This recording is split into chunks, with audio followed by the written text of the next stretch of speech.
Merci beaucoup, Bénédicte et toute l'équipe de l'ERIPI pour l'invitation. C'est intéressant parce qu'en fait, nous, on s'intéresse au parcours d'insertion socio-professionnelle, mais de jeunes adultes de 18 à 25 ans. Donc, au niveau de la population, c'est vraiment complémentaire. Et dans le cadre de la présentation, on va s'intéresser aux personnes significatives dans le cadre de leur parcours.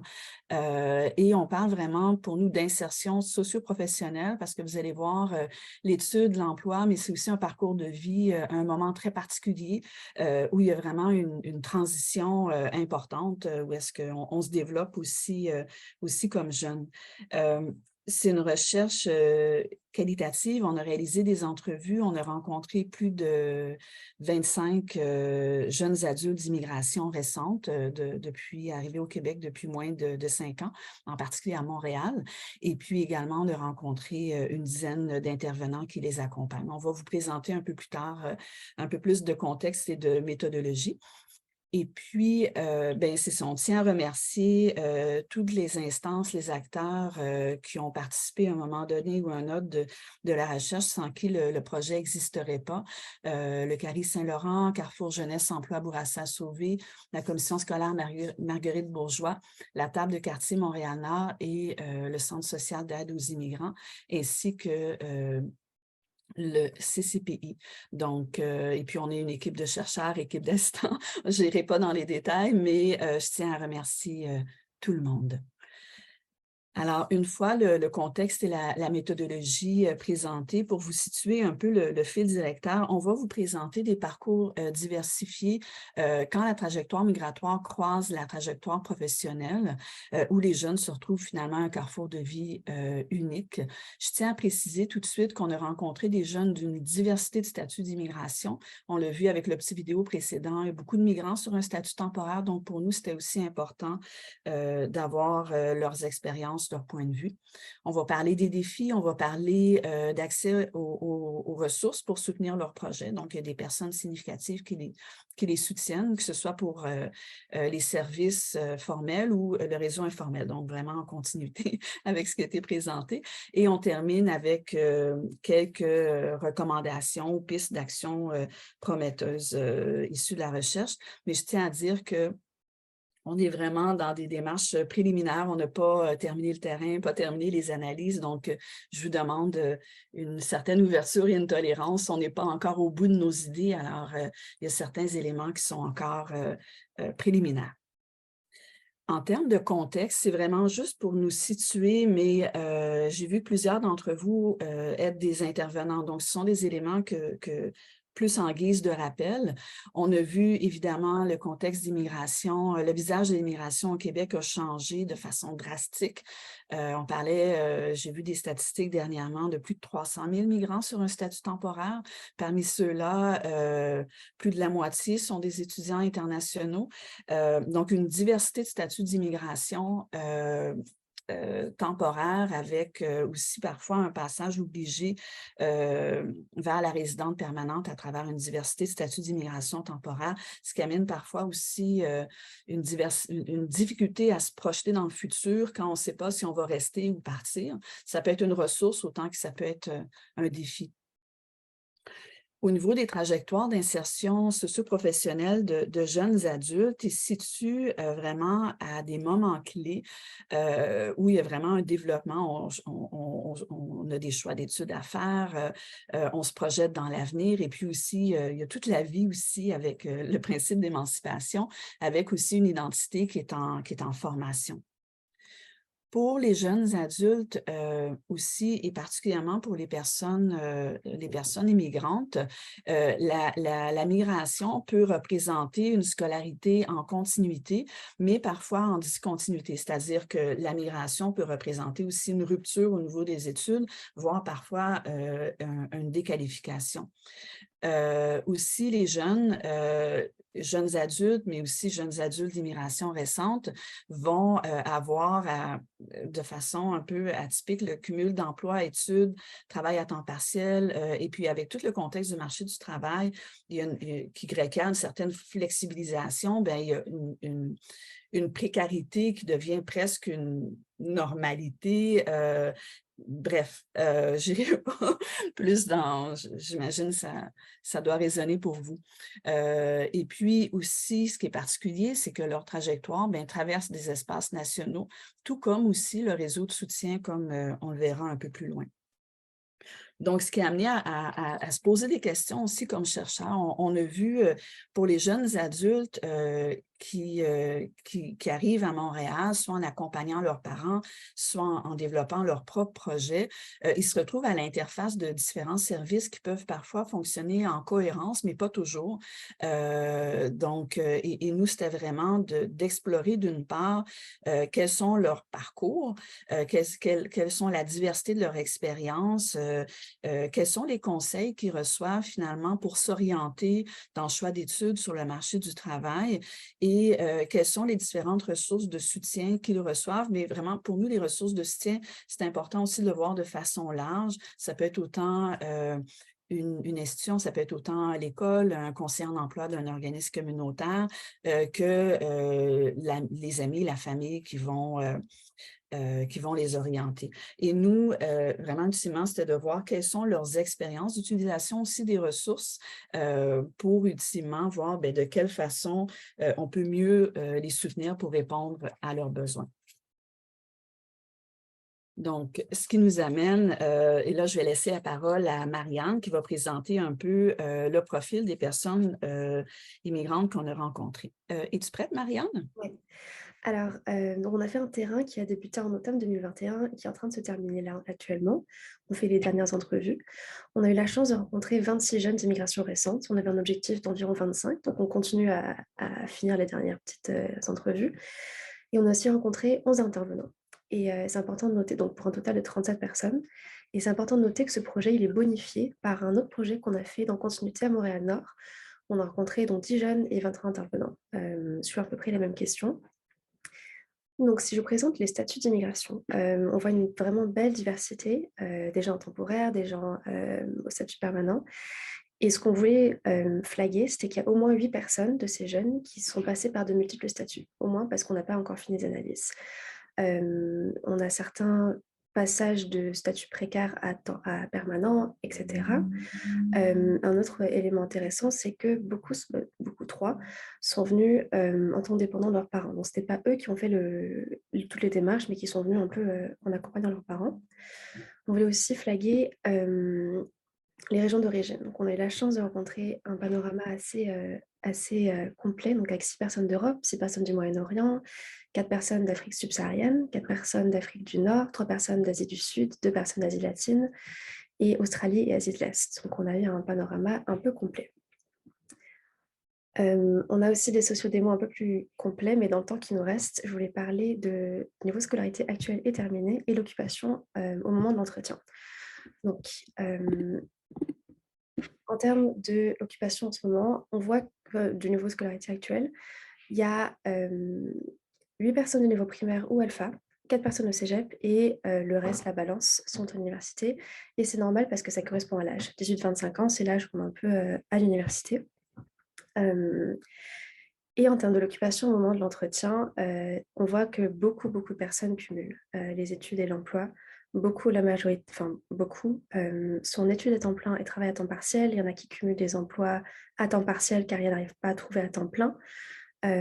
Certaines personnes qui sont en attente et certaines personnes qui sont en travail à temps plein. Donc, on a une vraiment belle diversité de perspectives sur leur arrivée au Québec et sur ce que ça veut dire de trouver des emplois, des études et trouver sa vie au Québec.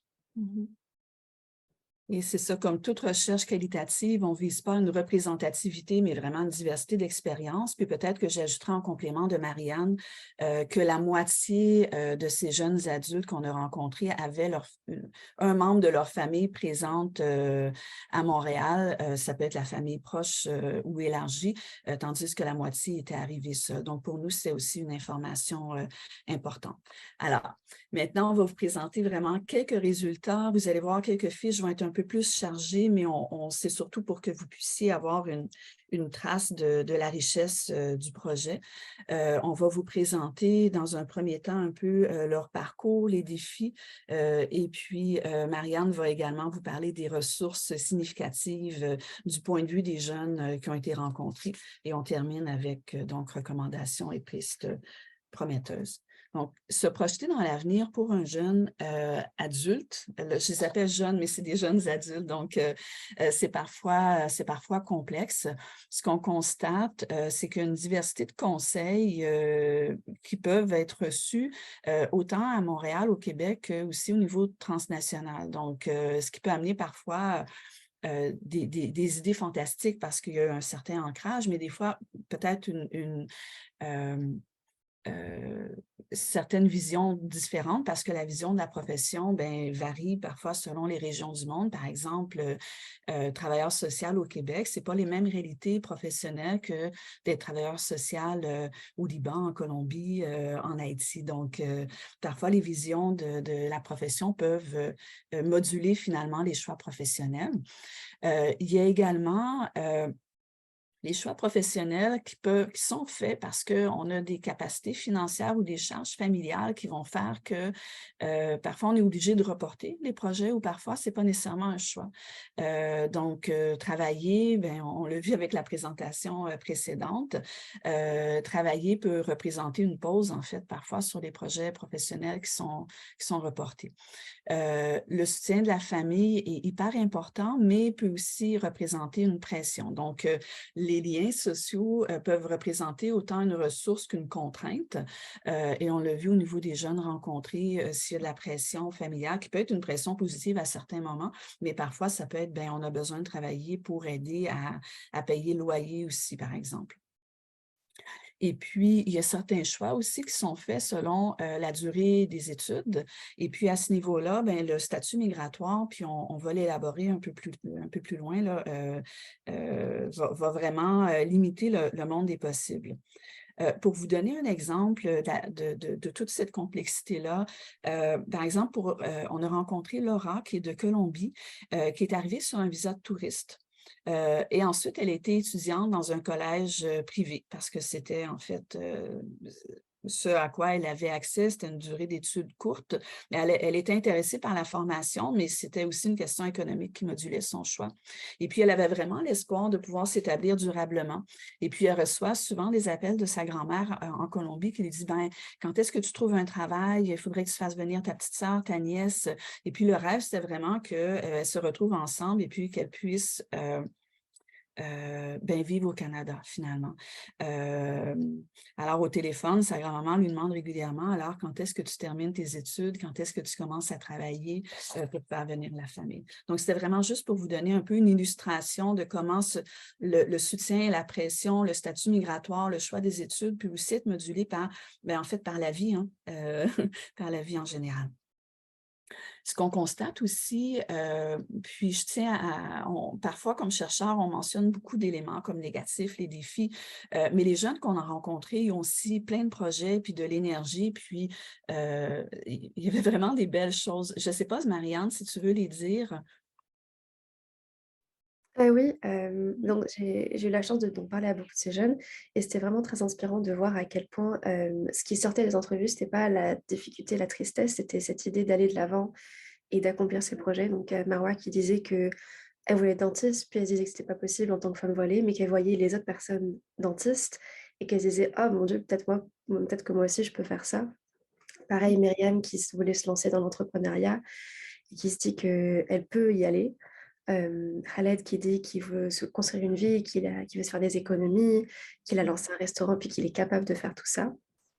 Et Shivansh qui mentionne qu'il a des projets plein la tête et qu'il veut faire mille et une choses avec sa vie au Québec. Merci, Marianne. Oui, on n'a pas dit, mais Marianne a rencontré presque tous les jeunes sur le terrain. On était une petite équipe pour les entrevues, mais Marianne était vraiment au cœur. Cette fiche-là, comme il nous reste vraiment 5 minutes, cette fiche-là, je vais la passer très, très vite, parce que les défis, les enjeux, vous les connaissez, mais je vais la passer vraiment rapidement. Alors, désolée pour vos yeux, je m'en excuse d'avance. On voit que, il y a toutes sortes de complexités qui vont traverser les trajectoires des jeunes adultes, en particulier la compréhension du système comme jeune. En fait, tout est nouveau, hein. Les enjeux des scolarités partielles interrompues, la langue, le statut migratoire, la diversité des sources d'information. Il y a aussi le fonctionnement des organismes. Tout fonctionne par des cellulaires, pas par des cellulaires, par des formulaires, des sites Internet, etc. Il y a des filtres à la demande d'aide. Donc, si on veut un service, il faut qu'on exprime qu'on a besoin d'aide. Donc, c'est vraiment un enjeu.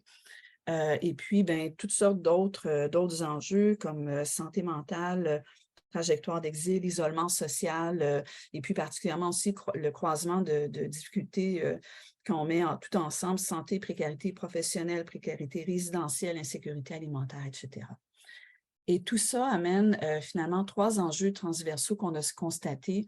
Les statuts d'immigration ont un réel impact sur l'accès aux services, tant du point de vue des intervenants que des personnes immigrantes. Pensons aux étudiants internationaux, aux personnes en demande d'asile. On a vu, et là on se rapproche vraiment du thème d'aujourd'hui, l'importance du lien social et d'espaces de sociabilité informels pour soutenir les jeunes de différentes manières. Mais on a vu aussi l'importance des transitions pour les jeunes adultes où parfois les fourchettes de services après 18 ans, il peut y avoir une coupure ou parfois entre les secteurs, il n'y a pas toujours de transition comme harmonieuse, sachant que chaque transition requiert aussi un temps d'attente. Là, je vais laisser la parole à Marianne et c'est vraiment le cœur de notre présentation qu'on souhaite aussi vous présenter aujourd'hui. Alors, pendant l'entrevue, on a demandé aux jeunes donc, d'expliquer les différentes sources de soutien qu'ils ont reçues et on finissait par demander c'est quoi le top 3 pour eux. C'est qui les 3 personnes ou les 3 organismes qui ont le plus aidé. Et donc, on a une diversité de réponses, donc gouvernement, sources de financement, institutions diverses et variées. Ce qui ressortait, c'était que sur place, en tout cas, c'était les amitiés, la famille proche ou éloignée et les organismes qui jouent un rôle très très fort à la fois informationnel, logistique et relationnel. C'est tout bête, mais un ami, quand on arrive, qui achète tous les meubles de la maison pour pas qu'on ait à s'inquiéter d'aller à Ikea. En termes de soutien informationnel, c'est le conseiller qui essaie de comprendre le contexte de vie avant de donner des conseils pour l'orientation. Et le soutien relationnel, ça peut être aussi Laïla qui avait beaucoup le mal du pays et donc son oncle lui payait tous les ans un voyage pour rentrer au Maroc, pour voir sa famille, pour se ressourcer. Donc c'est pas une surprise pour personne de voir que c'est ça les plus importants, mais on a été très, pas surpris, mais bah, c'était inattendu, de voir l'importance aussi des amitiés rencontrées dans les lieux de foi.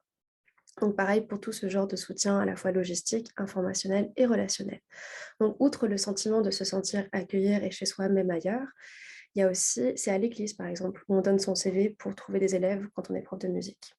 C'est à la mosquée qu'on trouve un ami qui a fait le même programme d'études et qui a fait un changement d'orientation et donc qui peut accompagner une jeune pour faire ce changement d'orientation, alors même que l'école ne veut pas ou n'a pas les moyens d'aider. C'est important de mentionner aussi qu'on a eu beaucoup ce sentiment que les réseaux sociaux étaient une source de soutien, mais qu'il y avait aussi des personnes isolées, des personnes qui disaient ben, moi j'ai eu l'aide de personne, ou alors des gens qui disaient ben, moi je ne veux pas m'appuyer sur mes amis parce que je ne veux pas être dépendant, je veux pas être dépendante. Donc il y a cette balance à faire entre soutien et isolation, mais de façon transversale, il y a vraiment une importance du lien social, quel que soit le type de soutien reçu, entre relationnel jusqu'à très logistique. Mhm. Et ensuite, on a eu une belle dynamique entre la distance et la proximité, dans le sens où les amitiés, la famille sur place, c'est très important, mais l'importance de la famille, des amis et des ressources au soutien aussi ailleurs, via les téléphones, etc. On a eu le soutien moral, donc des gens qui nous disaient qu'ils se sentaient seuls et déboussolés ici, mais qu'il y avait des amis en Italie qui rappelaient qu'on est avec toi, t'es pas seul. Et aussi, de manière peut-être un peu surprenante, du soutien informationnel. Donc, on a eu un cas où une personne, un jeune ici, il y avait son oncle en Haïti qui l'appelait toutes les semaines, qui lui disait « Hey, tu peux faire cette formation, tu as le droit à ce financement-là. » Donc, une connexion quand même. Et sur place, donc ça me fait penser à la vidéo qu'on a vue au début sur les liens faibles, on a vu un rôle super important des relations par hasard. Donc des gens rencontrés un peu par hasard de la vie qui finissent par devenir des liens super forts. Par exemple, l'avocate, qui au début était censée être juste pour l'immigration, qui finalement devient une amie, et puis la jeune l'appelle pour à peu près tout. On a la personne rencontrée dans un parc qui encourage, qui est devenue un soutien moral, qui dit t'es capable de t'intégrer, t'es bienvenue ici. Et ou la voisine de palier, qui est elle-même ancienne immigrante, qui est arabophone et qui devient un peu une maman, une grande sœur, à peu près un espèce de réseau familial de soutien pour les jeunes immigrantes. Mhm. Merci, Marianne. Bénédicte, est-ce que tu nous laisses une petite minute extra pour conclure? Oui, je le veux. D'accord, merci. Merci beaucoup. Excusez-nous, c'est la première fois qu'on présente sur le sujet et on pourrait vous en parler de façon très extensive.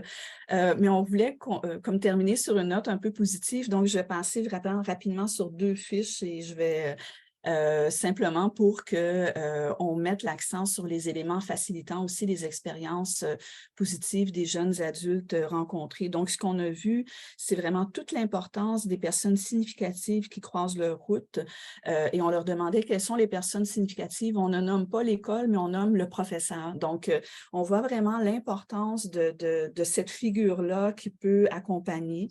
Ça a montré aussi toute l'importance donc des intervenants pivots, de se sentir encouragés, etc. On a vu l'importance des interventions de proximité puis la dimension de l'accueil. Donc, une personne nous disait, bien, quand je suis arrivée, elle est arrivée comme réfugiée toute seule. Donc, elle dit, il y avait une intervenante, j'étais à l'hôtel, c'était COVID, mais elle m'appelait tous les 2 jours pour prendre de mes nouvelles. Je sentais qu'il y avait quelqu'un qui prenait soin de nous, puis elle, ça a complètement changé sa façon de voir finalement sa place dans la société, puis ça l'a comme encouragé à s'installer, à poursuivre. On voit l'importance de la facilité de contact avec les organisations, qu'on n'a pas besoin de justifier qu'on a besoin d'aide, donc de sentir que les gens sont là pour nous, mais sans devoir nécessairement le verbaliser. On a vu l'importance des ponts entre les ressources des organismes, mais aussi le passage entre l'aide formelle et informelle. Et puis, donc aussi l'importance d'accéder à des espaces informels à l'intérieur des organismes pour créer du lien, du sens, un sentiment d'appartenance et la perspective qu'on a sa place au Québec. Et puis, la possibilité de poursuivre ses études également était un élément extrêmement facilitant. Donc, au final, le soutien des parents, de la fratrie, des amis, pouvoir faire sens, créer du lien avec aussi, en filigrane, le soutien de la spiritualité. Je travaille au niveau de l'insertion socio-professionnelle, mais c'est un élément qui est venu vraiment des expériences des gens rencontrés, donc on tient à le mentionner. Et puis aussi la migration qui est vue comme une émancipation du contexte social, de la famille, où on devient adulte, on réalise ses projets, et puis c'était Jana qui nous disait, avant, je vivais comme lui, comme mon père voudrait que je vive, jusqu'à ce que je sois venue, je me suis détachée, mais c'était quelque chose de positif dans le sens qu'elle est devenue elle-même. J'arrête là-dessus. On pourrait encore poursuivre, j'ai d'autres fiches, mais j'arrête là-dessus et puis je vous remercie pour le temps que vous nous avez accordé. Merci, Marianne, pour la coprésentation. Merci à vous.